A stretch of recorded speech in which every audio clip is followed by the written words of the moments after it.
y'all, and welcome back to Leonard Creek Farm. And just a discussion about hilling and hoeing up around your plants. I'm going to show you the difference between these tomatoes here. We were out in the garden in the heat of the day, and my husband hilled up a few plants through here, and I'm going to show you the difference between the plants that are hilled up and the plants that are not hilled up. We're going to talk about in this video the importance of why to do that, and there's multiple reasons why you do that, but first let me show you the difference between hilled and non-hilled. Can you see at the bottom of them how the dirt is pulled from the center and the sides and hilled up underneath the peppers? Same on the tomatoes. I see leaves that need cut off right there. Okay, so let's talk about what you need. This is it right here. This is a hoe, a garden hoe. And you can use a garden hoe like this. You can use a grubbing hoe. I typically just use a garden hoe. You want to make sure that your spade, or I mean your garden hoe, is sharp. Now you can see right here, this one has been sharpened, but it needs sharp again. I usually like them about where they could almost cut my finger a little bit. I know that sounds awful, but I like them really sharp. And see, I can run my finger over this and no issue, I'm not getting cut. So typically I would want this a lot sharper, but it'll do for now until I can get it sharp. So what I'm doing, I'm taking the hoe and I'm gonna kind of put it into the ground and break up that soil. Now we have clay soil, it's very hard when it's not been rained on, and so we gotta kind of be a little bit more aggressive and break it up even more and be a little more rough with it than you would typically if you just have non-clay soil. And we're gonna break that up on all sides and we're gonna bring it to the plant.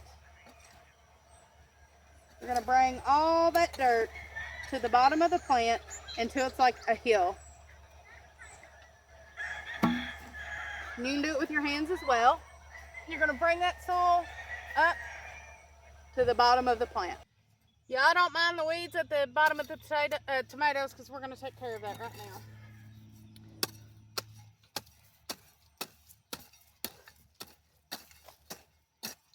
So we're gonna take that dirt, get them grass and get that grass and weeds up.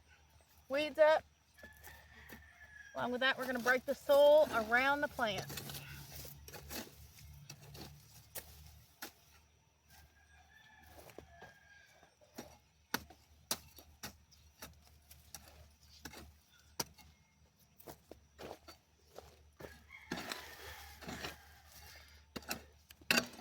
Pull that hogweed up.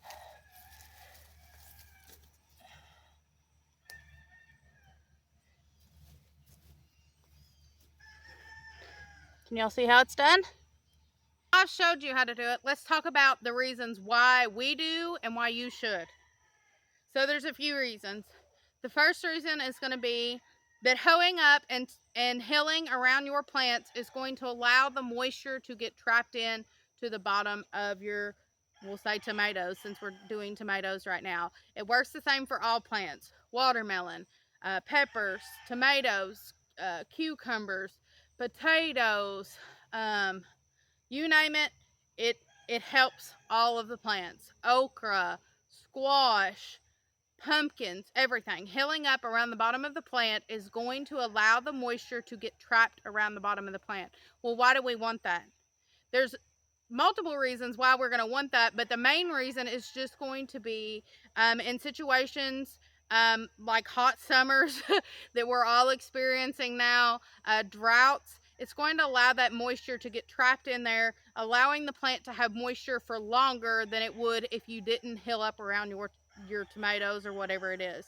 The second reason is going to be that it is going to help dampen out the weeds that go around your tomato plants. As you've seen there, I took the hoe, I shoveled around, I raked around all that dirt around, and in the process of doing that, I've pulled up weeds, I've pulled up grass, I've smothered weeds, I've smothered grass around the bottom of the plants. And we all know that weeds are the enemy in the garden.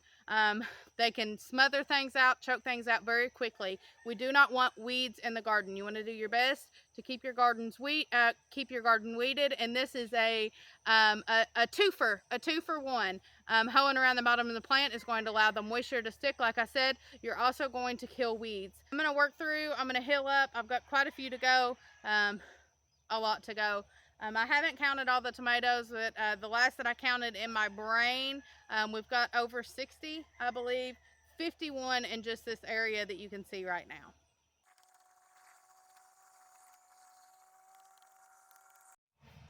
All right, we got them all healed up.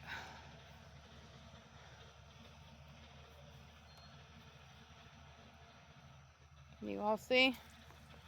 We want to push that dirt right up to the bottom right here of the stem. By the way, look at them tomatoes. So beautiful. That thing's full of them. Well, as you all can tell by looking at me, it is a job. I'm hot and sweaty now. It's about 99 degrees out in the evening here. It's very hot, very humid. But we got it done. I didn't want to do this in full sun. We were out here earlier. Andy did it a little bit, and he quit because it's very hot. So it's cooled down slightly. The sun's not out right now, so it made the perfect time to do that. But like I said, you want to just hill up at the bottom of the plants right there. And I had thought about another reason too.